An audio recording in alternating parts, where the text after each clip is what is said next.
anywhere lives in extreme poverty.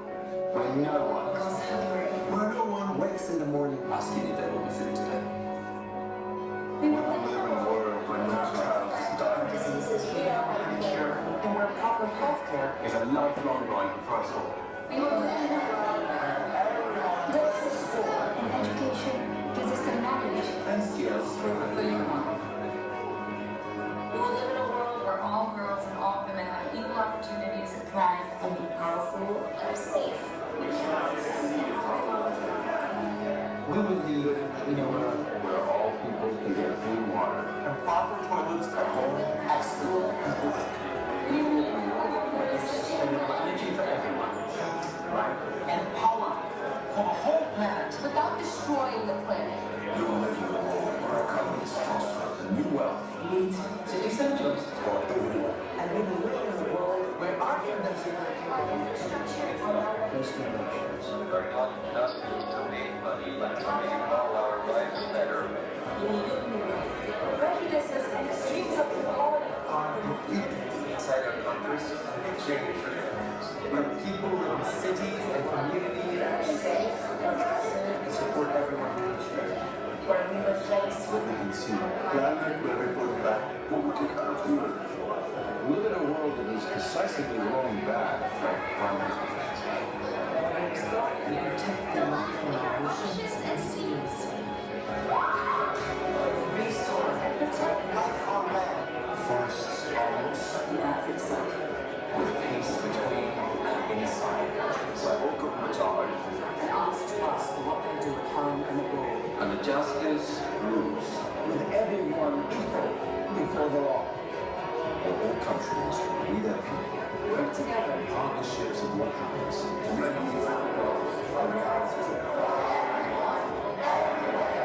These are the United Nations global goals. For sustainable development. Let's get to work.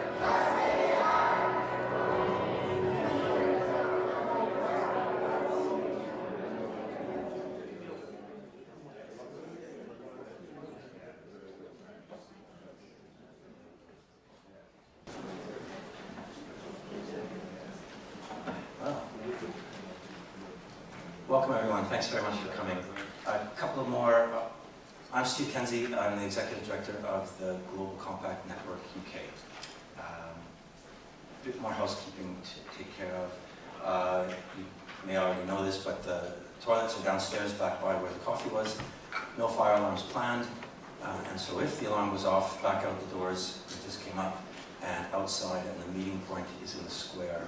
So I think if you go out these doors, you'll have to walk around the building. And these doors you won't, and there's a green sign to mark where we need to be, but that's all probably academic. I'm going to start. Okay, let me go back to that and just tell you that those fantastic videos were courtesy of Project Everyone, which is a great initiative to try and raise awareness of the Sustainable Development Goals. And on their website, they have loads of fantastic resources to help communicate the message about what we're going to be communicating today. All right, I'm going to start by telling you a little bit about Global Compact, just by way of welcome. We're part of the world's largest corporate responsibility initiative, connecting UK companies and other organizations in a global movement dedicated to driving sustainable growth. Our foundation is 10 principles, built up from UN treaties in the areas of human rights, labor standards, environment, and anti-corruption, because it's a rock-solid foundation for a global initiative. These are universal values that really give us credibility, I'd say, as we go all around the world with our message. We ask companies to commit to three things. Firstly, to operationalize our 10 principles in their business and the way they operate. Secondly, to report annually on the progress they're making towards that objective. And thirdly, to support the wider UN development agenda. And that's really what we're all about today. Before I say that, there are over 13,000 organizations globally that have made this commitment. 10,000 of them are businesses, large and small, many small. 60% or so of Global Compact signatories globally and in the UK are SMEs. So this is a very inclusive initiative. And on the non-business side, cities, universities, NGOs, trade unions are all participating in seeking to support businesses that are committed to operating in a more sustainable way. For us, that third piece in supporting the wider UN development agenda, certainly now that really equates to the SDGs, and we're doing a lot of work to try and raise awareness in business communities around the UK and more widely.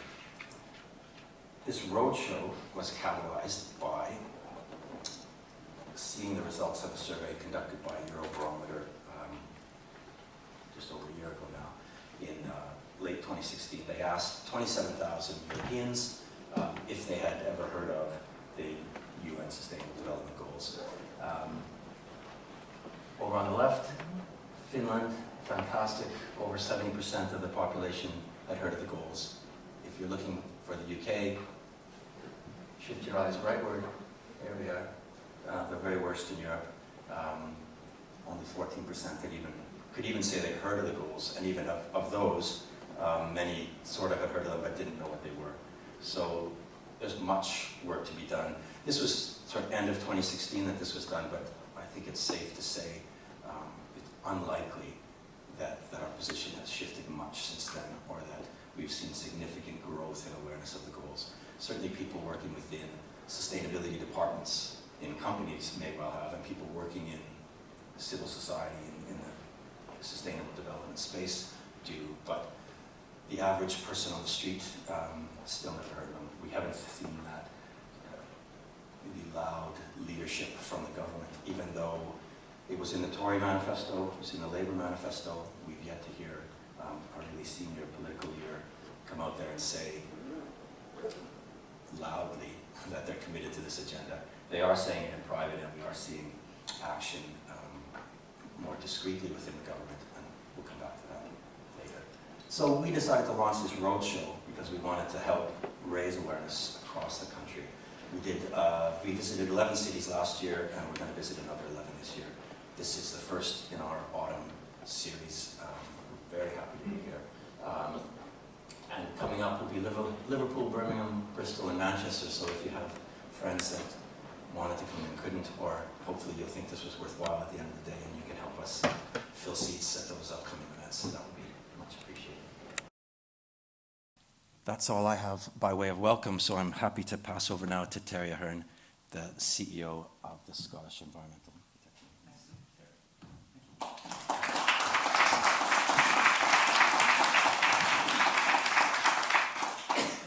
Thank you. I'll take that as applause for my arrival, not Steve's completing.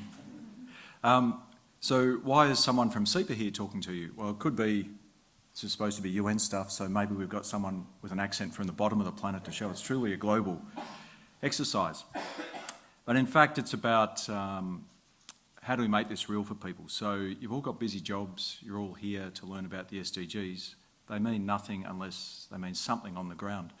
So we're all in organisations where our own organisations will have something like this. We'll have corporate objectives or our values or whatever they are. And I'm sure some of you have been in organisations like I have, where I once went round and asked 10 random people if they could name I can't remember what they were, say corporate objectives. And only one person could, and that was because they'd given a presentation on them. And I told the CEO, I said, these things are not resonating. So they didn't actually guide anyone. On Thursday at SEPA, we had every couple of months we get 150 managers together, and we had one of our officers came along and talked about work she's doing in the catchment over in Fife to try and use our strategy called One Planet Prosperity to galvanise, not just work on water quality, but to try and galvanise the entire community, all the key players, to regenerate economically and socially that catchment. And it's not an exaggeration to say there are almost people in the audience who were crying. She's told me she's had emails from people there that were emotional, people in the management team she's never met. And that's because we've happened to come up with something for our little organisation that makes sense. It's called One Planet Prosperity. I'll talk about it in a sec. And that has enabled our organisation to start getting behind a set of key aims. Now, the SDGs are the KPIs for 7 billion people. That's slightly bigger than SEPA. So how do they mean something here in Scotland? And we want to play our role at SEPA if the UN, which I guess is our global government, is saying to us all, here's what we're trying to aim for as a species. We need, in Scotland, and the government here has been very strong on this, to line up behind those SDGs. So I just want to give you an example from SEPA's point of view of how we see the SDGs linking into what we do, because we're asking stuff of you if you're a regulated business. If you're not regulated by us directly, you might be working with others. But just to give you an example of how these things can be practical. All regulators will have people who don't comply. The police have people who don't stick to the speed limits. Health and safety executive have companies who don't meet all the health and safety laws. We have people who don't meet all the environmental laws. Most regulators say their job is to get everyone to comply with the law, and no regulator achieves that. It's almost impossible to get 100% compliance. We've said compliance not up for discussion, non-negotiable, everybody will get there. Incredibly difficult target. But we've also said if everyone in the world lived like people in Scotland, we'd need 3 planets. And my scientists are not used to having just about the first non-scientist in charge of SEPA. I'm trained in economics, which is a bit like astrology, so far from being science. Actually, that's a bit unfair to astrologers. I apologise if there are any in the room. The one thing they'll let me say without being peer-reviewed is that there is only one planet. Like, living within the means of one planet is not a choice, it's what we have to do. So if we're living at 3 in Scotland and the world's living pretty close to 1.5, and we're all going in the wrong direction, the real game is up above what the law requires, because to live within the means of one planet is way beyond what the law requires. And it's not a choice, we have to do it. So our thinking is we have to get everyone to compliance and then get people to go beyond. The only reason you'll go beyond if you're a business is if it makes you money, and we're unashamed about that. We want to see businesses who use less water, fewer materials, less carbon-based energy, and get it all in product, not back in the environment. We want to see them win in their markets. We won't pick winners, but we're here to help everyone get to compliance and help people go further. And this is the only other slide I've got. The way to think about this is regulators tend to think we're the only thing that matters to a business, and maybe 20, 30 years ago on the environment we were. But now, for example, we regulate salmon farming. It's been contentious here in Scotland. And you think about who else influences the salmon farms. Now, maybe 20 or 30 years ago, it was only SEPA.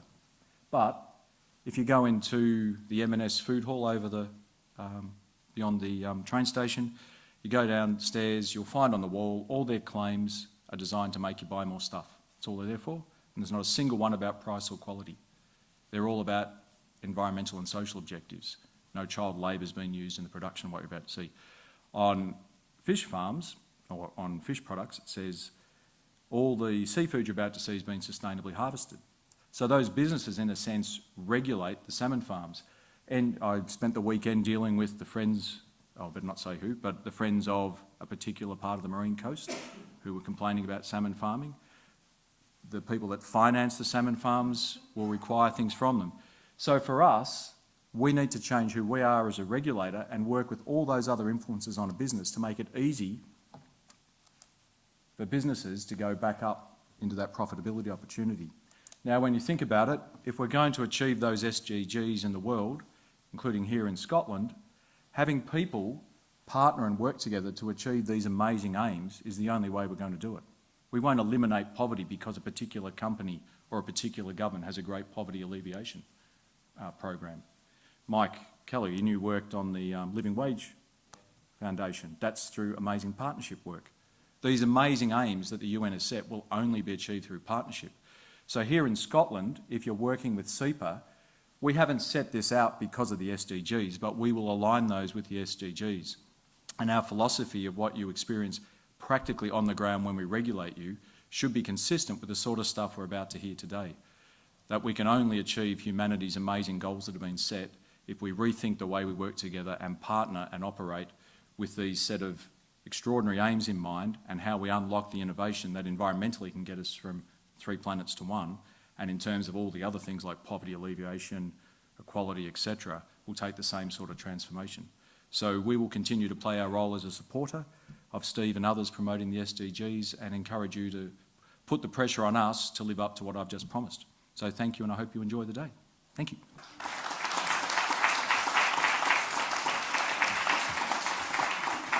Thanks, Terry. Okay. We have a very simple program today. I'm going to quickly run through what are the SDGs for some of you that are a little less familiar with what this agenda is all about. We're going to talk a little bit about why business should care about this agenda, and then finally, how can business get involved? And we've got great speakers throughout that will give lots of, I hope, useful examples for you that you can take back to your own businesses and implement. So without further ado, what are the SDGs? I hope this is not an unfamiliar image for you. This has become really along with the circle, fairly widely disseminated. The basics passed in 2015 by the UN. All countries signed up to this, even the US, and they haven't pulled out yet. The 17 goals, 169 targets. As you can see just by reading the headlines here, it's quite comprehensive in terms of its scope. For most people, this is where it ends, and I want to really urge you to go a little bit deeper. If you look at this and it's zero hunger, that conjures an image in your mind of what this goal is seeking to achieve, and that's obviously it's very useful as a shorthand, but it doesn't end there. And for people that are working in this space, actively trying to see success with the goals, you need to know that in fact goal 2 is to end hunger, achieve food security and improved nutrition, and to promote sustainable agriculture. So there's quite a bit more going on there than just zero hunger. And if you look deeper, and this is what I really urge you to do, there are 169 targets, and this is really where the rubber hits the road. The KPI, all of the tracking of success here is based on the targets, not on zero hunger. So if you're looking to have a concrete impact, it needs to be against these targets. And some of them are not necessarily intuitive. So sure, the first one, end hunger and ensure access to food for all, well, that fits very nicely under zero hunger. But further down, we're talking about the genetic diversity of seeds. That's less intuitive. And there's an important cultural component into this goal that also extends through all of the goals. The idea of preserving and making smallholder farmers more viable. In most countries, that's an important cultural institution as much as it is an economic and agricultural one. And it's in the goals. They're truly holistic, but you need to get down to that level of the targets. So I can strongly encourage you to do so. There are 232 official SDG indicators, very challenging, coming up with indicators and then coming up with the actual data to track progress across all countries in the world, and it's only been partially successful. Tier 1 are those indicators where they actually have established methodologies for collecting the data, and it's largely being collected. Tier 2 is where they have the methodology, but the data is not being necessarily produced all around the world. Tier 3, they haven't even figured out yet how to gather it, but they know what they want to do to measure it. I think it's in the neighborhood of 30% of the indicators are still in that Tier 3 space. So certainly that's a challenge for everyone. And a lot of work is being done from a business perspective on how can we make these global indicators more meaningful for business, because it's very clear once you start looking at them that many of them are there as they need to be for governments, but governments need business to contribute to the success of this exercise, and so there needs to be business KPI as well. And there are a number of organizations that are working in that space, and we'll come back to that again. Another key takeaway from the goals is their interconnectedness.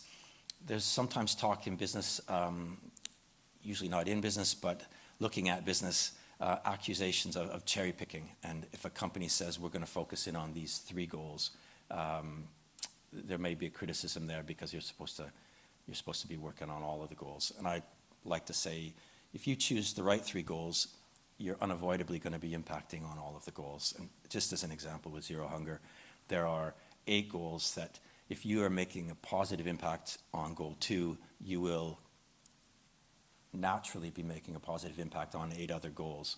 And you are potentially, if you're undermining goal 2, you're potentially exacerbating problems with 5 other goals. So this is true of all of the goals. If you look at goal 5, gender equality, it has positive, it has important links to poverty, hunger, education, health, across the board, and similarly negative ones. If we don't fix climate change, it has a disproportionate impact on women. So that interconnectedness is really vital to understand. So even if you are having done some materiality assessments and have a good understanding of where your enterprise can have the greatest impact on the goals, it's really important to look a little beyond and see how that impact is having knock-on effects with other goals so that you fully understand how it works. Back to indicators. The Office for National Statistics in the UK is one of the best organizations of its kind in the world. On their website, you can track the official numbers for how the UK is progressing in this area. They're tracking 44% of the global indicators, and they're developing some more UK-specific indicators to make it more relevant to us. Sometimes things like the global poverty, the global definition of poverty isn't as meaningful here in the UK as it would be in developing countries, so they need to have a more UK-specific approach, and they're doing that.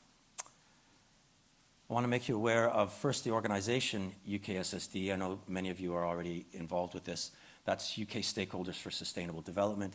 It's a network of networks, companies and other organizations that are passionate about seeing the SDGs successful in the UK, and we're working on mobilizing each other, but also the government to this agenda. UKSSD published in July a fantastic piece of work called Measuring Up, and it looks at each of the goals and establishes a baseline for how we're performing here in the UK across each of the targets. It's enlightening. It's interesting to see which goals, many that you would have thought we would have had well in hand, we don't in fact. They perhaps don't speak about Scotland as much as you would like, but it's certainly in there. They acknowledge that both Scotland and Wales are much further ahead on this agenda than the UK more generally. I guess I should just say England, shouldn't I? So certainly we commend you for that. And they're certainly looking at how the idea with Measuring Up was certainly to create that baseline, but also a second agenda. Every year in July, there's an event called the High Level Political Forum. It takes place in New York, where countries voluntarily stand up and tell their peers how they're doing on the SDGs. It's called the Voluntary National Review. There have been 3 now since 2015. Perhaps not surprisingly, the UK has not yet spoken, but they have held up their hand to do a voluntary national review next year. And it's even higher stakes next year because it's the heads of state are turning up. So whoever is Prime Minister then will be standing up before the world to say this is how we're doing on the goals. To be honest, there hasn't been a lot of action at the national government level to date. They are certainly trying now to make up for lost time, and there's a lot of work going on. And certainly we're hoping, and through UKSSD, encouraging the government to use Measuring Up as a model for the voluntary national review. And so I urge you to have a look at that, just as, again, as a good way to get a good sense of where we're at here. Back to the goals, and I think that's my cue to say, do you have any questions? Yes. What do you say about not being a kind of consistent way for businesses to report on SDGs? There is actually a document that was published by UNGC and then the Global Reporting Initiative, GRI, which focuses on business reporting on the SDGs. That came out about a year ago now, I think. I don't know if that's something you've come across or reviewed. Yeah, I think I have a slide on it coming up. But in fact, that was UNGC has had a global action platform in collaboration with GRI that's been running for a couple of years. And PwC and I think Verisk Maplecroft and some other actors have been involved in drafting that. The first one came out about a year ago, and that was a sort of inventory of the key reporting frameworks and indicators that were out there for business relating to the goals. And now a new document was released in July that takes it the next step and provides a bit more of a framework for business, and it's a very useful tool for guiding you on how to report on your SDG contributions. Yep. In terms of the Measuring Up program, has anyone done any sectoral analysis of what commercial areas or industry sectors are doing better or worse in measuring up across these measures? It's implicit in Measuring Up when they speak about this. It's structured by the goals, so it's 17 chapters basically. And so within that, they do speak to the most significant,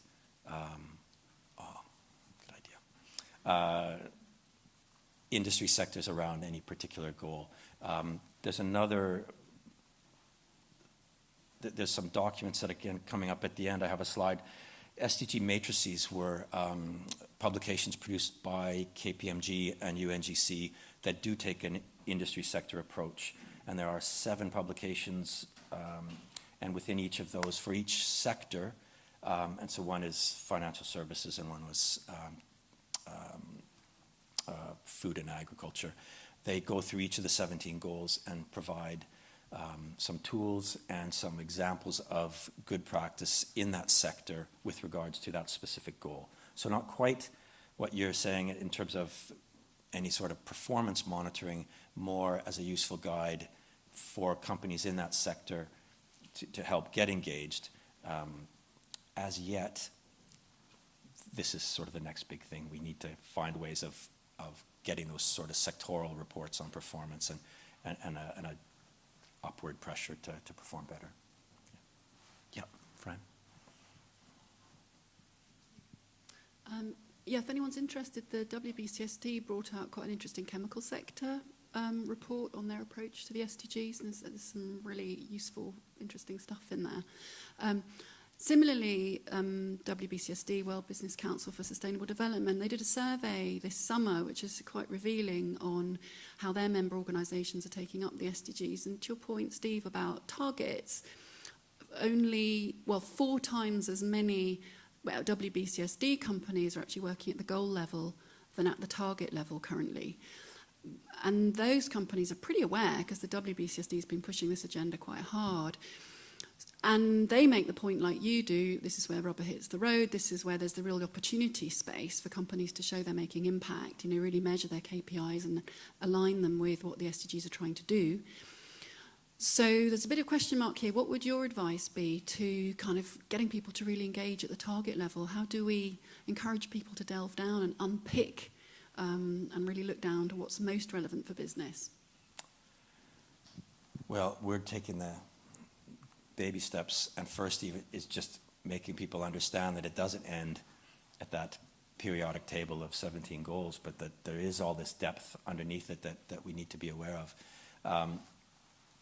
In tools like the SDG Compass, which is sort of the first, it was launched with WBCSD and UNGC and GRI almost along with the goals in 2015 as a sort of management model for implementing, and again, but looking at the value chain and understanding where your impacts are all the way along, and that's it. Not just saying zero hunger, well, we're not in the food business, but really going through the goals, and it makes it a much bigger undertaking to do that mapping exercise of your company's impacts, but it really is vital, because there's so much going on in each of these that's not intuitive. If you just keep it at the goal level, it's a failure. So it's great, we see it in SDG reporting, in sustainability reporting, and we're seeing the icons appearing in corporate reports more and more, and that's most welcome. But it's revealing in the commentary whether the commentary goes down to the level of targets, and it goes deeper. And so I really urge you again, your audience that knows something about the goals will know that you're only looking at it at the goal level and not going into the really more substantive target level of this thing. So it's essential when you start doing that mapping exercise to go to the 169. And of course, it's not really 169 targets for a business. Many of them you can put a line through right away. They're clearly targeting, governments, and they're not something that you need to be concerned about. So that's sort of the first exercise. Go through the 169, scratch out the ones that are clearly not relevant to you, and then go back and start mapping against your company's positive and negative impacts on the world and seeing how you fare. Any more? Okay, great, thank you. So now we're segueing on to why you should care about the goals. And really, Colin's going to come up and join in about 15, 20 seconds. Like most things, I guess, in life and for business, there's risks and opportunities. I touched on a little bit what I think the risk is. It's about being left behind. Even though we haven't seen those bold public statements from our political leaders, it is happening at the policy level. The way they're approaching the SDGs is that every single departmental plan is supposed to demonstrate clear action against the goals. At the moment, for the most part, they do not. But in a couple of departments, they do, notably DEFRA. They really done a very good job, and they reference the SDGs throughout the single departmental plan. DEFRA has a broad mandate, and so undoubtedly all of you in business will have some interaction with DEFRA. So right away, there's your SDG connection into policy. I think we should assume that government policy will more and more be influenced by this agenda. If you are not aware of this agenda and factoring it into your own strategic decisions, there's a risk that you will be going down a strategic cul-de-sac by just not understanding where this government and the rest of the world's governments are moving.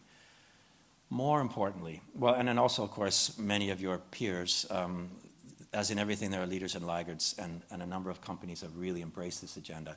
And again, I don't think anyone wants to be seen to be a laggard in this space. The other side is the opportunity side, and I think this is really much more important.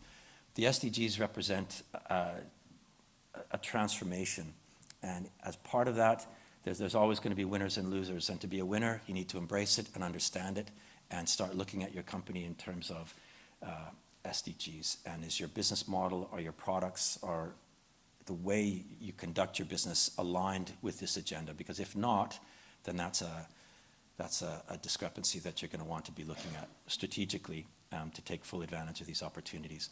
And I'm going to stop there and hand over to Colin. Thank you.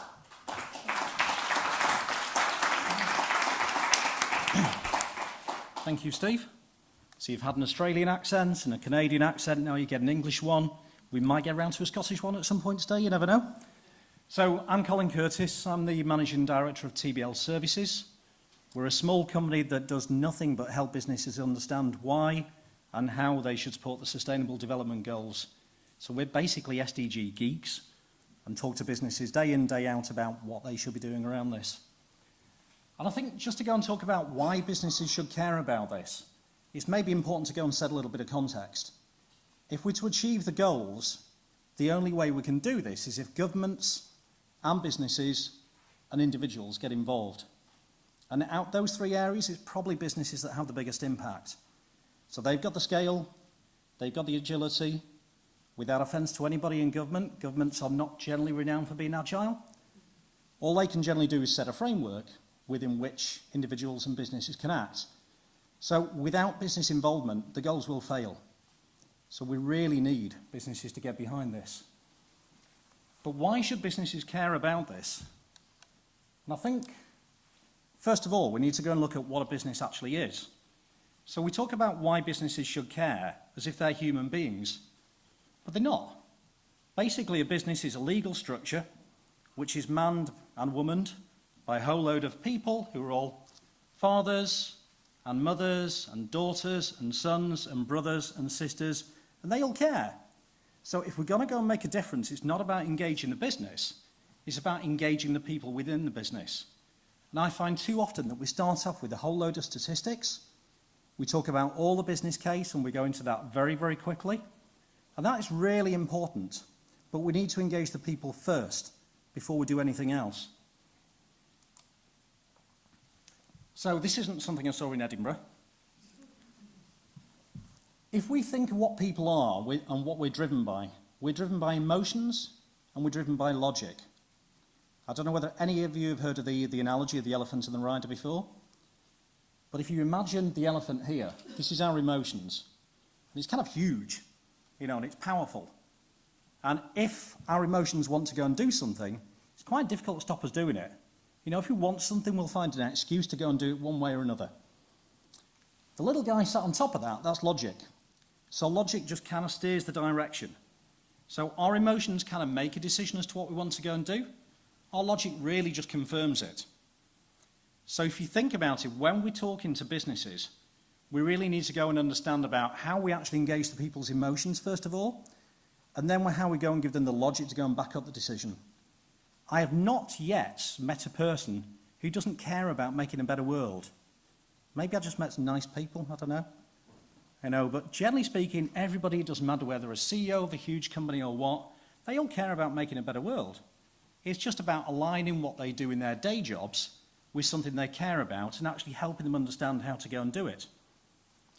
So just a quick show of hands, how many people in this room work in a sustainability-related role or a CSR-related role? Most people. I imagine the bulk of you are probably not needing to be convinced about the importance of the goals. You're probably more wanting to go and understand how to go and convince other people of this. And as I say, I do say engage the people first, and then we get onto the logic afterwards. Just think of that elephant, get the elephant to care about this one, and then get the rider going in the right direction. So we need to start with why. I used to be a global head of sustainability at a big multinational, and I think when I started out and I did my first presentation to my board, I went in there with a whole load of facts and figures, and I think they were asleep within about 5 minutes. Generally speaking, we always need to go and start off with why are we actually doing this? And we don't talk enough about why the goals are actually important. You know, the goals are about trying to make a better world by 2030. It's that simple. Nothing much more to it. Everybody will get that. Nobody wants a world where we've got poverty, where we've got droughts, where we've got raging kind of hostile climates, you know, where we've got homelessness and we've got wars. So the goals are about trying to kind of change that world. And everybody's got a reason why they care about making a better world. By 2030, I'm probably going to be old, even older than I am now. So, but my kids won't be. So I do this because I want my kids to live in a world that's pretty decent, it's fair, we've got equality, we don't have poverty, I don't switch on the TV and hear about wars. And I think everybody in this room is exactly the same, yeah? And I imagine everybody within your business is exactly the same as well. So it's about starting with why. What do we want? So we want a better world by 2030. It's that simple. No big business case on that just yet. That being said, it's nice for people to understand there are goals to go and do this. You know, so this is a framework agreed on by pretty much every world leader. 71% of the leading businesses in the world have said, yes, we want to do something about this. So no business leader wants to get left behind. So generally speaking, most business leaders want to go and be part of something. And if they feel that other organisations are doing something good and they're doing something to make a better world, make them understand that, because there's a good chance that they'll want to get involved too. And it's nice that these are actually goals. This is not another compliance framework. This is not GRI. This is not ISO 14001 or anything like that. You know, those things are important, don't get me wrong. They're needed, but this is literally about just trying to make a better world. It's nice and simple. But we need the logic, and we do need the business case as well. So the Business and Sustainable Development Commission came up with a Better Business, Better World report, and they identified there are $12 trillion of opportunity by 2030 of business value that can be unlocked through the Sustainable Development Goals. And they identified that can be done in 4 areas and 60 opportunities within that. Since then, there's been talk of this actually being a $26 trillion opportunity. I don't even know how many zeros are involved in that. It's a really, really big number. And I think for most people, that's a bit too big to handle. But the stats down the right-hand side, to my mind, are key. You know, most people want businesses to go and support the goals. We know that 73% of people in the UK haven't heard of the goals yet, but that awareness is growing. Hopefully, once the government gets past Brexit, we'll actually hear a little bit more signals from the government about this as well, which will be quite good. But generally speaking, most people want to go and buy from a business that supports the goals. Whether they're a consuming-facing business or whether they're business-to-business and it's in their supply chain, generally speaking, their customers want them to go and support the goals if they're aware of them. Most millennials want to go and work for a company that's doing good things. So this is fantastic for HR departments. So this is a way for them to go and engage their staff. And the majority of companies, 71% of companies, are planning action to support the goals. The level as to how much they're doing that is up for debate, but we'll talk a bit more about that later on. That's all from me. Does anybody have any questions?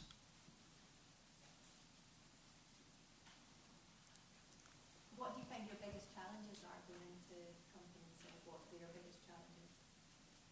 Time, generally. So usually, first of all, awareness of the goals. I mean, it's great. I'm pretty sure everybody in this room had heard of the goals before they got here.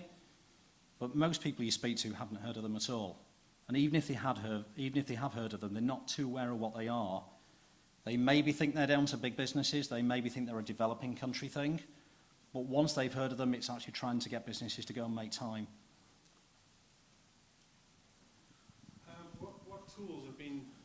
Sorry, hi, Brendan Rowan, Cradle to Circular Design Consultancy. What tools like Cradle to Cradle or Circular Economy or such like things have been adopted to implement some of the goals? Not enough. I mean, there's a lot of tools out there. I think sometimes that can be a little confusing in itself because people are unsure as to where do they actually start and which one do they go and use. Possibly the key one to my mind to start with, and Steve touched on this earlier on, is about prioritising the goals that matter to your business. And I sometimes think delving into those other tools before you've done that is quite hard. You know, I think a lot of businesses have environmental programs in place already, so they'll quickly go into that area and go and look at that. But if you're a food business, it's quite quickly obvious that you want to be looking at something that's related to food out of these goals as well. So I think it's about understanding those goals and how they relate to your business first of all. Then you can start looking into what you do about them, and that's where those other tools come in. Thank you. Pleasure.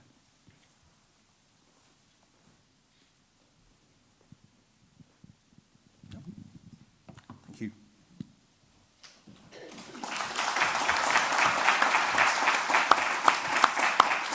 Thanks, Colin.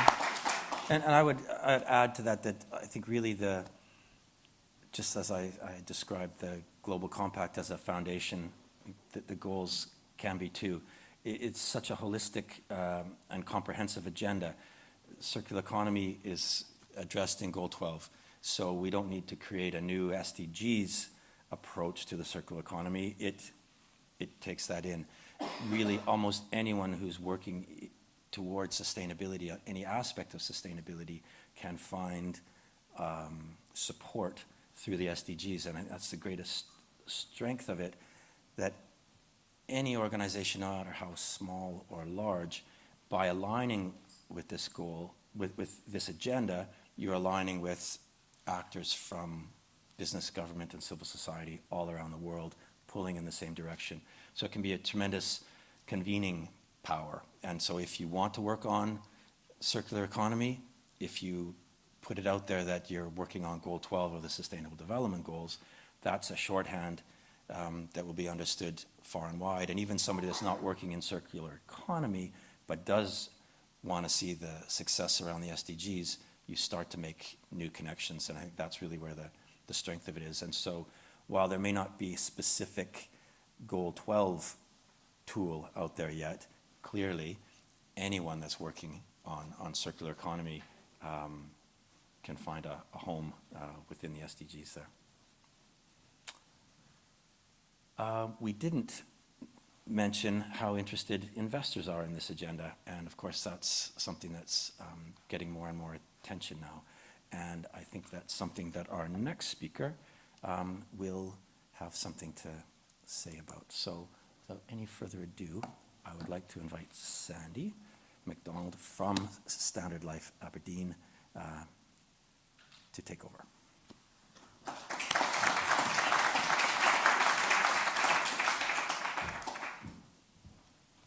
Thank you, and good morning, everyone.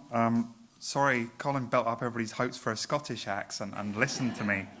And also, for those of you that aren't aware of the Scottish form of the name Sandy, it's another man as well. So anyway, here I am. Thank you for being here. My job title, you saw, was Head of Corporate Sustainability. And the Dow Jones Sustainability Index, which is probably the most well-known global index that ranks listed companies for sustainability, defines that as, well, you can read it here, a business approach that creates long-term shareholder value by embracing opportunities and managing risks deriving from economic, environmental, and social developments. And you can see from the other quote there, Larry Fink from BlackRock, who they've been getting a lot of press for writing out to companies recently. You can see how important that role is and the public expectation. So my job basically is to ensure that at Standard Life Aberdeen, we are taking a long-term view and doing the right thing for the long-term future of our business and all our different stakeholders.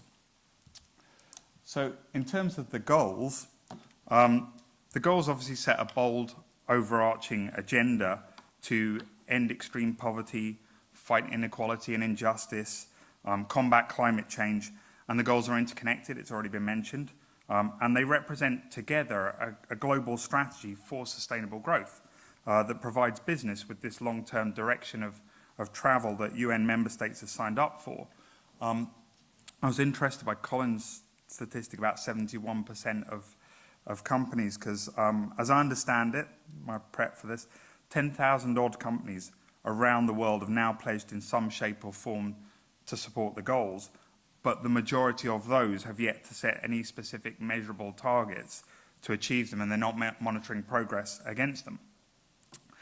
So what I'm going to do is talk about our experience as a business of engaging with the goals. I'm going to cover some investment stuff, Steve, so that'll be in there as well. And before you start worrying that this is going to be a long list of what I've heard described as SDG washing and spin, I am going to try and give you an honest assessment of where we're at and some of the kind of opportunities we've found, but also some of the areas where we must do better. So first, I wanted to talk about some thoughts on the goals themselves. I have always been interested, I don't think it's an accident if you end up in sustainability, you're probably interested in certain things. And I've been interested in the difference that we make as individuals and the choices that we make and how they impact the world, from who we vote for, how we engage on social media, the type of people we choose to be, causes we volunteer for, food we eat, products and services. And then, of course, when you start aggregating all of that into groups of volunteers or people who all read the same book and then decide to do something in a different way, or when a movement becomes viral, that's how you then start to have a bigger impact and change the way things work. One example which I've ruined for some people I was speaking to earlier this morning, because we talked about this already, would be that shift in the past year or two in single-use plastics. Lots of people I know, probably all of you, if you work in sustainability, had been trying to kind of make a change in this area for a while, and you were aware of the issue with single-use plastics. In my team, we'd certainly been trying to drive change. One disposable cup on its own, not too big a problem. If you work in a company like mine, you've got several thousand people in your company using 2 or 3 cups a day. It's material, it's not little anymore. So our environment consultant, we've got a network of champions too, they'd tried all kinds of things, discounts and giving away freebies and doing art installations with cups in our canteens, like to try and drive behaviour change, and all of it had very little impact. And then along comes Sir David Attenborough and Blue Planet, and suddenly you're at tipping point, everybody's kind of enthused in this issue, and it provides a focal point. I think the kind of relevant bit here is if there had not been an infrastructure and a bunch of people already trying to do stuff and companies that were existing that were trying to do that, it still wouldn't have been able to be as effective as it has been.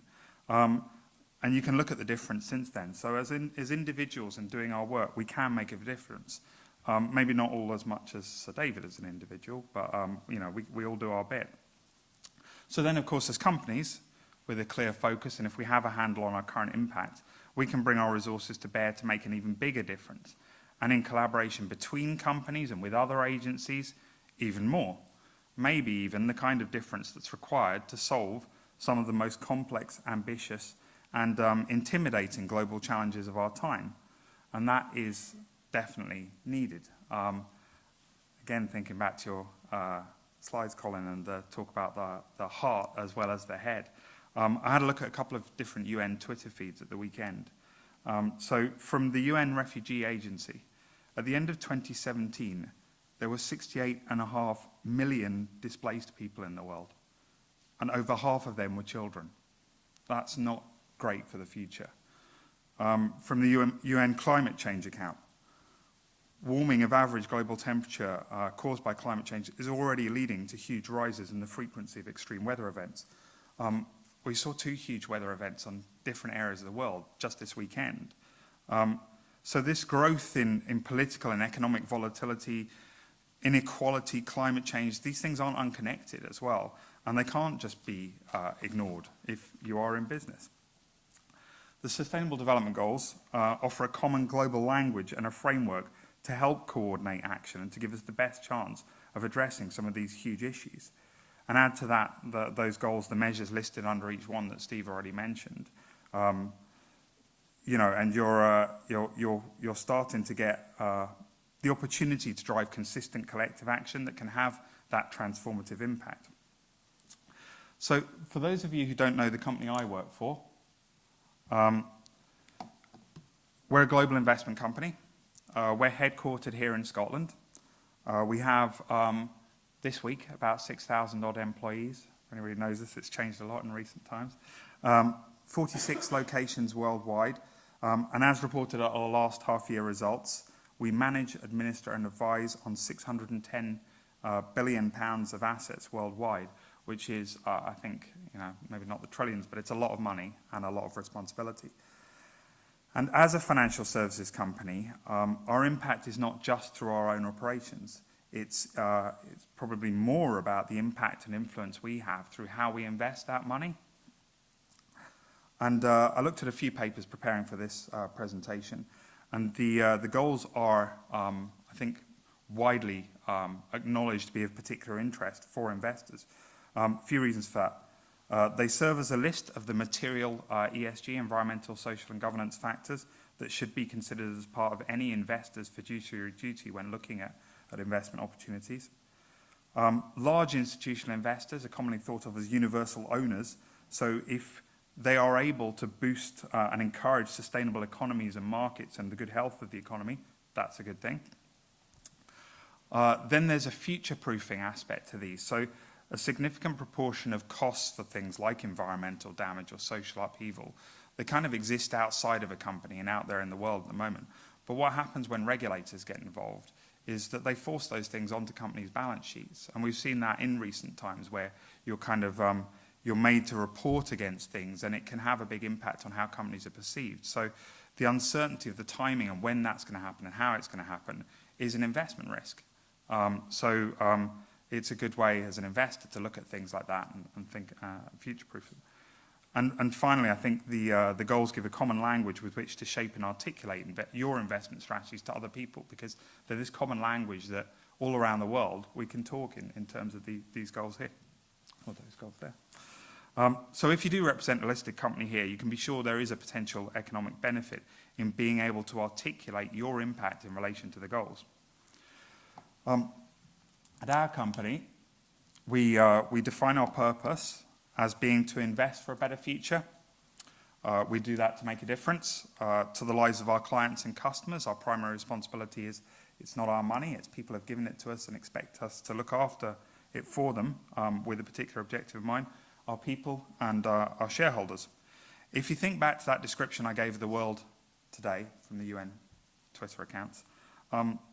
Political and economic uncertainty, volatility. It's not an easy environment for investing in. It's not been the most straightforward few years for investment companies. And in our annual reporting, we reference 4 key trends influencing our industry that are drivers of our business strategy, and I think are relevant here. I'm not going to talk through all of that. You'll be very pleased to know. But one of the most powerful, I think, is the top one, the democratization of financial risk, which is a slightly overblown, you may even say pretentious, way of describing how responsibility and risk of investment and financial management is moving more and more to individuals themselves. So those times when your government and your employer took all that risk and managed your big company pension scheme, and those days are kind of moving, they're being left behind, and it's down to you and your families as individuals to think about these things. And collectively, if you take the 4 trends in the left-hand column there, basically what they're saying is you all have to take more responsibility for your own finances in an increasingly complex and changing world, relying on an industry you don't really have any trust in, and during a time of historically low and volatile returns. So, the future's bright. But this context is a challenge for the business community as a whole, and it's a particular challenge for financial services. So we believe that in order to thrive, when we start looking at what some of these trends mean, we need to ensure that our place in society is understood. We need to understand it's valued by society, and that we're seen to be acting in the common good. I've worked in this company for 20 odd years. I never thought when I was in school that I would work in finance. I started as a temp, and here I still am. And I think one of the things I would acknowledge that I might not have done when I was younger is that finance is actually indispensable in a modern economy. Money actually genuinely does make the world go round. It funds businesses and startups and governments. It helps savers build wealth and a means of ensuring against future uncertainty and things that will happen. We manage a series of kind of short-term investment time horizons with a range of different things to ensure that over the long term, at the point at which people need it to have met certain objectives, we've done that and they get it back. And while it's invested, your pension or your ISA or what have you is investing in companies and infrastructure and helping create jobs and progress. So as I mentioned, we distill our sense of purpose into a single phrase: to invest for a better future. And as long-term investors, we take our responsibilities as stewards of your money very seriously. We engage with the people we're investing capital with actively, whether it's equity, real estate, infrastructure, private markets, and with governments and with regulators to improve the outcomes and the sustainability of those returns. And we do it not just because it's the right thing to do, it is, but also because that helps us to identify opportunities and manage risks. And with that shift from collective to individuals, we know people are going to start increasingly scrutinize what is happening with their money. When they get their annual statements and things, they're going to want to see their investments reflecting their own principles and values.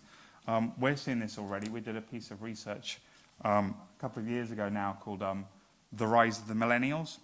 And what you can take from this slide, again, don't need to read it all, just that bottom line, you're seeing this shift towards this expectation that people want to see these things.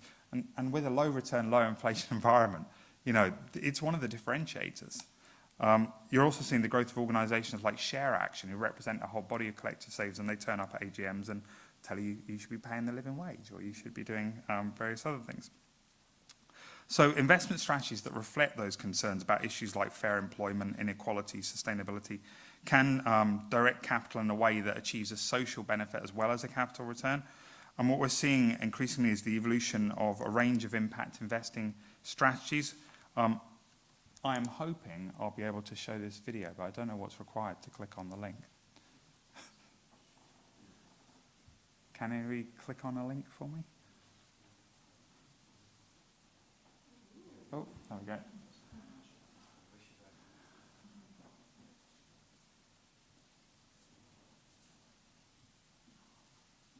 There is sound, but subtitles too.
quite eerie when it went all quiet there. There is a voiceover, so if the slides are shared, look on it and experience the whole full audio. Anyway, as you'll have seen in that video, we can use the goals as a framework to direct investment, and companies are already receiving investment because they can demonstrate their impact against the Sustainable Development Goals. I think, again, that's a useful takeaway message. Sarah Norris, who's representing us on the panel later, can talk about how we're doing this through our Global Equity Impact Fund. And we would like to see more companies being able to quantify their impacts against the goals and use those targets, because it helps us to kind of identify a bigger pool of companies that we can invest in. And we need to do it better ourselves. There are things we're doing that mean we wouldn't automatically qualify in some areas. And that's the next thing I wanted to talk about, was how we're aiming to align our sustainability strategy and reporting against the goals. This is the area where I think, like many, we do have most distance still to travel. So I did mention earlier that a company like ours is in quite an interesting position, because we can be considered to have an impact through our investment activity into every single one of the goals. And it can be a challenge to kind of quantify and report your impact. So we're aiming to develop ways to have a particular impact in other ways through a smaller number of goals, or to communicate it, certainly. And the one I wanted to talk about today was this one, and what we're trying to do in this area. It's one of the goals we've done most work on, Goal 8, decent work and economic growth. And as you mentioned, there is more detail under, I haven't included here. Our business, beyond the investment bit, it's primarily a people business. We don't use lots of natural resources. We don't have factories. We don't produce consumables. So our supply chain largely consists of accountants and IT project managers charging pretty eye-watering day rates. So there aren't many issues of kind of labour rights in the supply chain either. In that respect, many of the goals are less relevant to us. If we were an energy company or a fashion company or something, our focus might be different. So there are a few ways that we are able to articulate how we've been involved in making a difference in relation to Goal 8.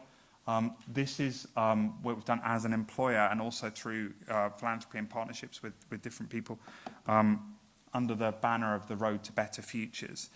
So we offer inclusive employment that pays a real living wage. We offer supported pathways to help people join our workforce. So again, the interconnectedness between goals, we're supporting inequalities, we're looking at gender inequality as well. And since 2012, together with other partners, this has had a measurable impact. If you look at Edinburgh in particular, I don't know how many of you are aware of the Edinburgh Guarantee Scheme. That was a partnership between business and the council to improve things. Since that was introduced in 2012, Edinburgh successfully halved the number of unemployed school leavers each year over successive years, which is no bad thing for the place where we're headquartered and where we recruit from, and the health of that community. Through charitable partnerships, we have a wider impact, not just locally, but nationally and internationally. We collaborated with the Prince's Trust, for example, to develop a national program matching young people into jobs in SMEs all around the country. Again, that had a link to the auto-enrollment opportunity at the time. More people in work, more people paying in and investing money with us. So it kind of drives a kind of virtuous circle for us. I've talked about ESG investment generally already, but specifically in relation to Goal 8. We've written research papers on areas from precarious working practices in the UK to human rights in Burma, relatable areas and influenced investor patterns. Our team aren't afraid to speak up at AGMs because we are an active investor about employment behaviours. And as well as the Global Equity Impact Fund, we also have an UK Equity Employment Opportunities Fund, bit of a mouthful there, in partnership with Big Issue Invest, which specifically invests in businesses who offer decent work, including jobs in deprived areas, paying the living wage, and high quality training and progression. And we've worked on a collaborative project with Big Issue Invest, supporting social enterprises as well, in collaboration again with the University of Edinburgh, the Scottish Government. It's called Power Up Scotland. So what's the impact of all these activities? It does support decent work and economic growth, but does it make a positive difference for our stakeholders? Sorry, we use this slide a lot, but it does kind of, you do get people sort of questioning sometimes. yeah, but why would you do all this? I mean, it's kind of worthwhile in its own right to do things that make a better world. But there is a broader impact as well. Our company's listed in the top 50 in the UK Social Mobility Employer Index, in the BITC, Best Employer for Race. We have a Gold Defence Employer Award. We have an Investors in Young People Gold Award. All of these things are good for our reputation and good for the way we're perceived, and there's something our people are proud of. It does attract talent. We've done research on people wanting to come and work for us, and this stuff is more and more important in terms of who people choose to come to.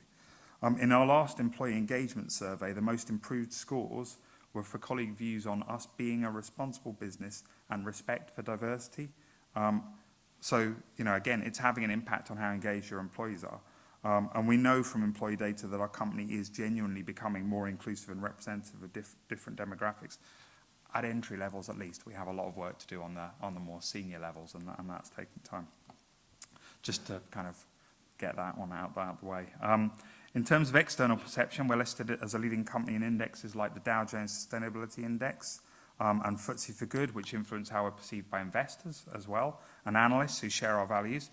And probably my favourite statistic in terms of delivering against the goals, in total, 20,866 children and young people in the UK benefited last year from our investment in employability programmes, which is something that I think, again, our people would be especially proud of. I promised to also share some areas for improvement and not just blow our own trumpet. Our main challenges are in the area of measurement and reporting.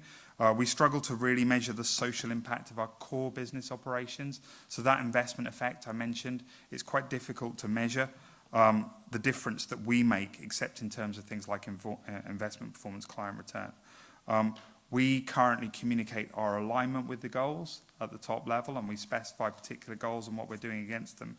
But we're less good at the specific impact, and that's something me and the team are working on. In a very kind of interconnected world, one of the other problems we face is when can you take credit for the actions that you make? If you're engaging with companies or other projects on environmental, social and governance things, and the government is talking to them as well, and other investment companies and the media and consumer actions. So we can't always. We can be transparent. We can be consistent about our activity. We can communicate how we engage. And I would say, arguably, the bigger picture, the important thing is that we're making a difference and doing what matters. That change in plastics, does it matter whether it was consumer pressure or companies or governments or TV, or is the important thing that we are starting to make a difference together? And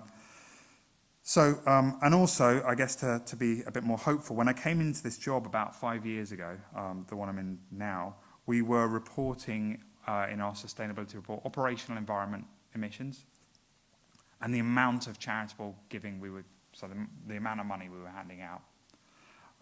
Neither of these was massively material, which is maybe why we managed to get it into the report, because it didn't produce pain for kind of senior leaders and things. But we are now measuring employment data that just wouldn't have been possible a few years ago, and it puts us into alignment with the Workforce Disclosure Initiative, which we support as an investor. We're measuring the impact of our charitable funding and not just the amount that we hand over. And through activities like the Global Investor Statement on Climate Change, we're one of 374 investors representing more than $24 trillion in assets and influencing a direction of travel that's really significant in its scale. So I am hopeful we're moving in the right direction. We are focusing on areas where we can have a particular impact and influence on the goals through the nature of our business. Our activity is increasingly integrated and not the kind of bolt-on stuff on the side, so it's authentic, it's commercially beneficial, and we can make a much more sustainable contribution to helping address some of those big issues in the world that are articulated through the goals. Finally, we work in partnerships, which again has been a real trend in recent years. More and more, we're not kind of doing our own thing with funding. We work with charities, government, other stakeholders and agencies, and it's worth taking that opportunity to thank the Global Compact and SEPA for working with us for today and other activities at the current point in time. Collaboration involves building your people, helps to build engagement and trust, and it delivers opportunities and impact that just wouldn't be possible otherwise. Seeing as it's an Edinburgh roadshow. I could have said most of this almost anywhere in the UK, but I'll finish on a specific note for here. I do genuinely believe, and I know a lot of other people here that I've spoken to think this as well, we are in one of the best placed regions in the world to be able to have an impact and become a leader in sustainability. We've got world-class academic institutions in our universities, but our education system as well is a kind of fine setup. They support us with research, with talented future workforces. We have a world-class financial centre. We have a government that has shown itself to be connected to this agenda and supportive of developing it. We're kind of local and small enough to be able to work across sectors, but we're globally connected. And in a global context, we definitely have wealth. We also have an amazing charity sector here in Scotland, and NGOs that are headquartered here or others that have operations here. We have entrepreneurs. We have an increasingly thriving social enterprise sector. That's quite a long list of assets that we have here in Edinburgh that we can, if we can connect and bring them all together, we have all the ingredients. And if everybody here today makes good on a commitment to work together and to amplify what we're capable of independently using a framework like the goals, then we truly do have solutions to some of the greatest challenges that the world faces for all our benefit. And that's me.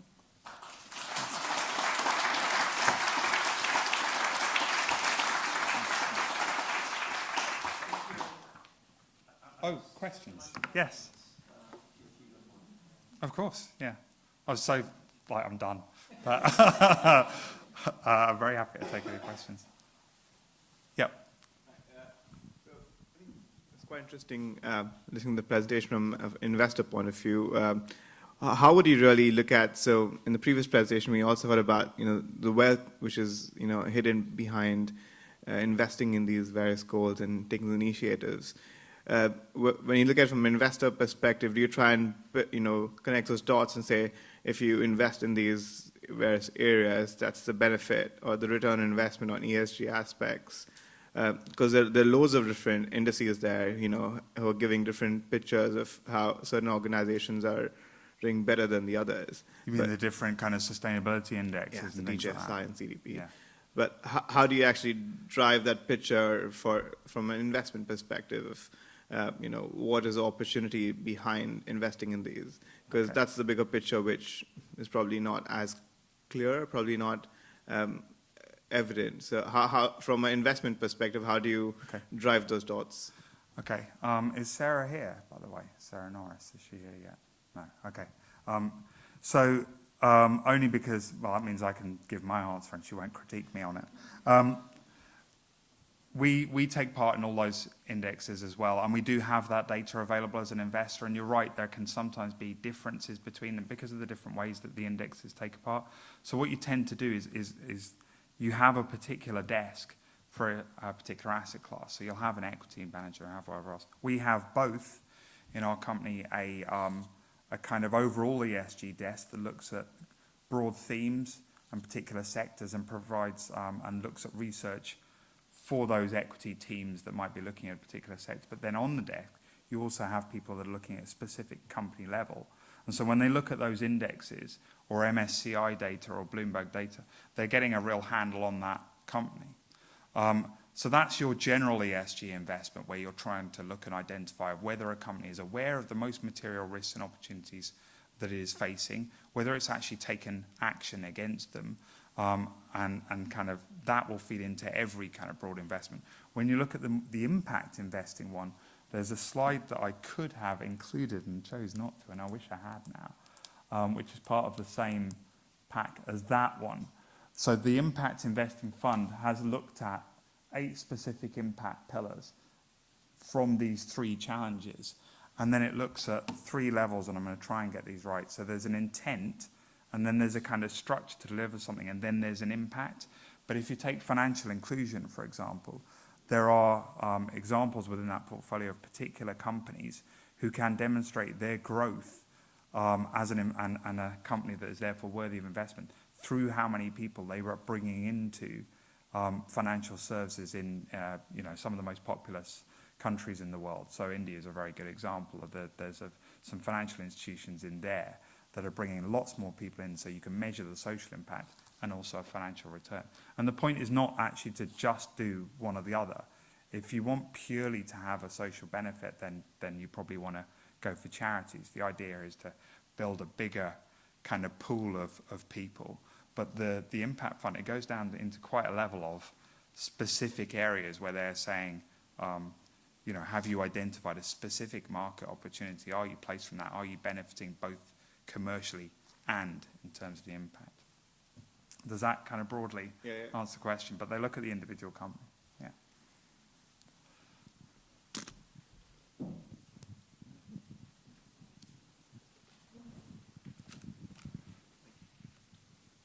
Thanks, Andy. Though it was a really interesting presentation. You kind of touched on this very lightly, but how problematic is it for you, given this important role the investment industry has to play, how the lack of diversity within the sector? So whether defined by gender, I think the gender pay gap in investment management was the highest in the UK, recently measured, whether it's social diversity. So you talked about some of the kind of bottom-up measures that you're taking, engaging with school leavers, but how actively are you as an organisation seeking to change the makeup of the senior decision makers within the firm? And if you don't do that, how big an impediment will that be to your kind of genuine progress towards being able to do these jobs more effectively?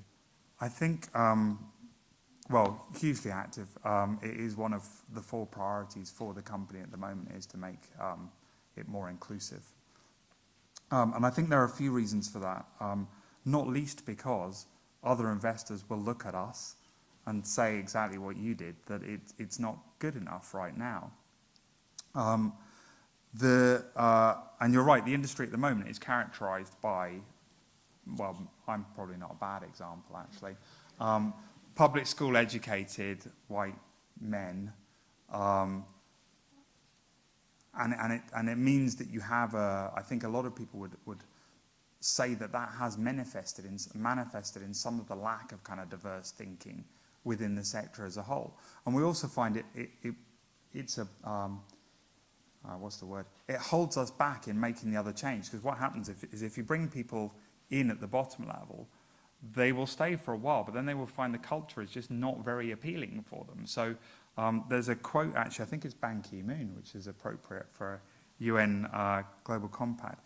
I think he did a speech on International Women's Day a few years ago, and he said, how can you possibly achieve 100% of the world's opportunity when you're only using 50% of the world's talent? And he was talking just about gender. If you bring in disability and ethnicity and social mobility, what percentage of the world's talent are you using at the top of your companies at the moment is nowhere near where it needs to be. And I think what we're doing and trying to do is track some of the benefits that it gives us, so it's not, I mean, there's a lot of academic evidence out there about why diversity is better, and then there's the whole diversity's fine, but actually you need to listen to people and include them if you actually want to inform your decision making. What we're finding with the youth part, and having brought in young people from a different area, is we can directly measure the impact on engagement, the impact on the way people feel about the business that we're in, and the impact on kind of meeting customer needs that we wouldn't have done otherwise. So I think we need to get better at kind of tracking it, and I don't think anybody should be under any illusion as to how much pressure the boards and executive teams of companies like ours are under to make a measurable difference. And I have to say, a few years ago, I would have sat there with our governance and stewardship team, and they would have explained to me like why quotas weren't the right answer and it wasn't the right thing and all these kinds of things. We've been measuring this stuff for 10 or 15 years, and at the top of the tree, it hasn't moved. So people get fed up with that. And I mean, we've already committed to transparency in things like women in banking and finance. We do disclose the information. But if that doesn't make a difference, there's only one place left for people to go. It will drive regulation. So it's hugely important. I went all over the place with that answer, but hopefully some of your stuff was in there, some of what you were looking for.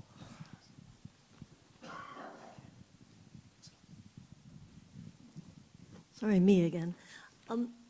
Probably 15 years ago, maybe more, the Equator Principles were set up. I think most people in the room are aware of the Equator Principles and what happened, in the sense that banks investing in project finance around the world took on the IFC's investment principles around social and environmental issues where the countries in which they were investing did not have these regulatory structures themselves. And what seemed to happen was the banks got a lot more scrutiny into their investment decisions than they ever expected. It started with 10 banks and it went up to 15 and 20 and 30. But there was a lot of scrutiny and there were a lot of assessments of what they were doing. And we're now moved forward and hopefully people are thinking about this a little differently. What I'm curious is about the levels of transparency that exist now and where you think those need to go. Because those banks were not prepared for that level of transparency that was expected of them in saying, you signed up to this, well, how are you doing? So I guess I'm asking, how do you think that's moved on, and what do you think it still needs to do in terms of the next increased areas of transparency? Okay. So we're a bit different to a bank, and certainly when we take part in questionnaires, there are things around project finance and things that people sign up that we don't take part in. I think in terms of levels of transparency, though, there's no question, or scrutiny, there's no question that's moved on like loads. And actually there's a question as to would that have happened anyway without the things that you described? Because, you know, the financial crisis did lead to an awful lot of how did this all happen? And I think that's not just in the mind of the general public. There were regulators who felt we should have been more on top of this, but the financial system is so complex, we don't know what's happening here and we don't know how it's worked. So they've driven through, I mean, if you think of things like MiFID and Solvency II, they've driven massive changes in the financial system that mean that you need to kind of behave in a different way and measure information in a different way. We were already, as an investor, before the UN Sustainable Development Goals, we've used the Global Compact as a framework for kind of looking at companies and thinking about those universal principles for quite a long time. So they've definitely moved, and there are definitely things that are much clearer and easier to see than they used to be, and there is an expectation. It's both sides. Was it Terry that had the slide around kind of compliance and moving up? It's a little bit the same. There's the stuff that you look at that says, you know, are people avoiding the bad and not doing those things? But then there's also the kind of how are they having a positive benefit and trying to articulate that. And you kind of increasingly expect to see both, because your best chance of avoiding a risk is not the kind of company that can just try and, you know, deal with one side. They're the ones that are hopefully going further and beyond, with the odd exception of companies that they're saying they're going further and actually that drives a culture of, you know, your Volkswagens and things like that. So it's not perfect. But again, anytime something like that happens, it means you look further under the bonnet. In terms of where it's further to go, I think it would be a huge help for us if people could look at the measures below the goals and do it and be able to articulate in that level, because it is still pretty complex. And you're meeting with, if it's a massive company, you're meeting with a small number of people. You can ask them the right questions, you can quiz them, and sometimes the right question is not, we have a measure. So there's an example that our governance team used quite a lot, which is a safety company, and you know, they're like, do you have a measure on kind of incidents and safety incidents? And they said, oh no, it's far too important. If we had a measure there, you'd have people potentially not telling you about stuff, you'd have people but they explained everything they did to manage this area, and that was actually more reassuring to us as an investor than them just going, it was 2 last year. Because you need to kind of scratch and go underneath. So it's a definite trend. There's a lot more to do still. Can I ask one quick one there? Yeah. It was in the video, and I've used this before, that statistic around more sustainable companies seem to provide better returns or something along these lines. And I would usually suggest that it was because it's a proxy for a company that manages these issues, probably manages everything better. Is that fair to say? Are you finding more concrete causal relationships between managing these? I think it's generally true, and for exactly the reason you described. You're looking at a company there that is thinking about all these risks and opportunities and managing its business in a particular way. So that's a useful thing. But also in terms of investment performance, if what you're looking at is timing, managing risks and opportunities in that way means it's less volatile. You know, it's less kind of short-term demands and things like that, which means that you are more likely to be able to choose your investment horizon accurately and do it well. Whereas companies that are, you know, a bit more all over the place or have a massive rise and then drop out, and they're based on a short-term customer demand, but maybe not a more sustained approach to growth, it's much more difficult to pick, you know, how you would go about investing in those. But I think there is evidence out there about the link between, generally speaking, companies that can demonstrate the sustainable and managing all these effects do perform better generally. Last chance. All right, thanks, Thomas. Thank you.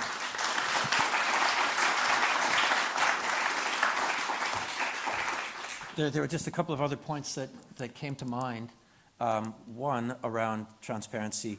Next week, the World Benchmarking Alliance sort of has its official launch. That's an initiative. Aviva have been very much involved, as has DFID and a number of other partners.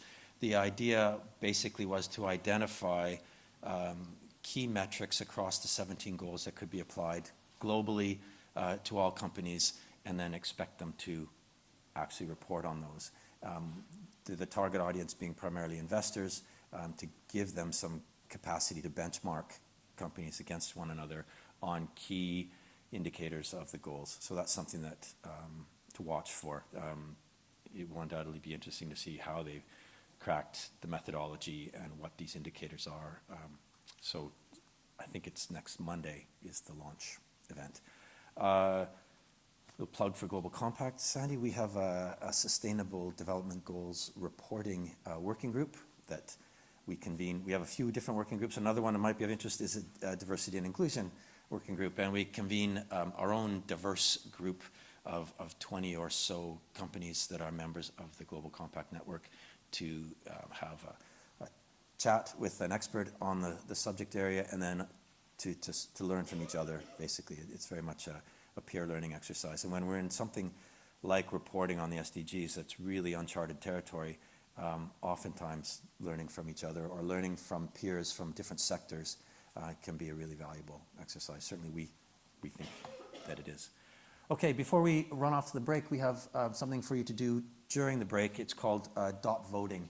When you get downstairs, you'll see A3 pages like those spread out on the little tables that were in there. And we're going to ask you to mark them up with your votes. So PwC has done some research, and they found globally a disconnect between business priorities and people's priorities. So the most popular business goals were climate, decent work, and goal 12, responsible consumption and production.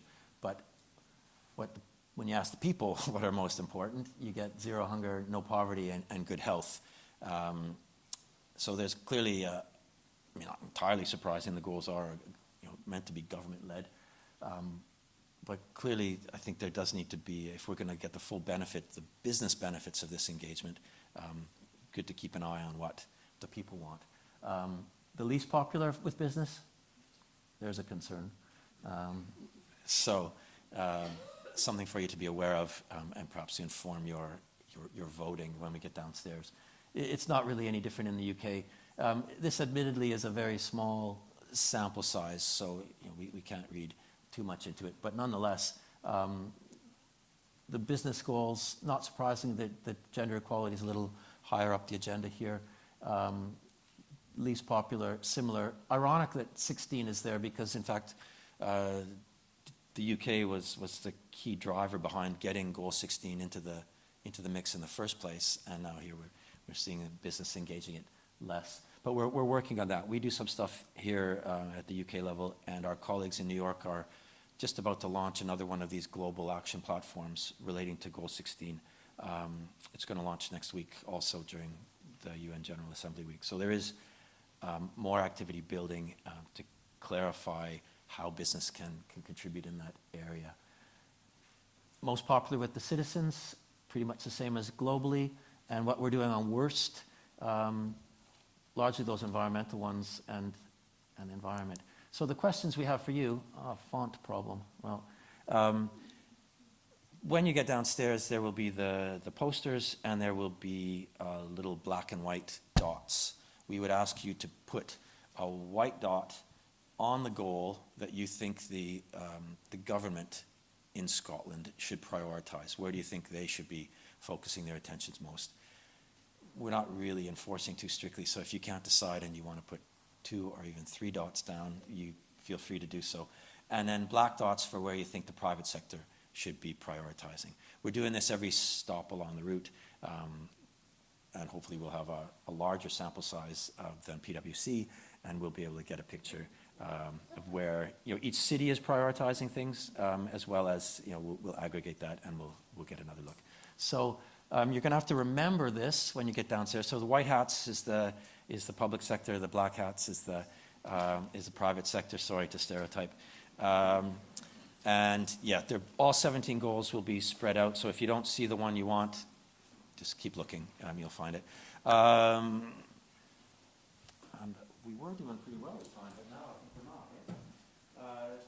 The idea was to be back for 11:20 from the break, but that would be harsh. So why don't we aim for 11:30, if you don't mind? And we'll pick up after that with our fantastic panel that I'm sure will be very well worth your while returning for. Thanks for your attention so far, and we'll see you in 15 minutes.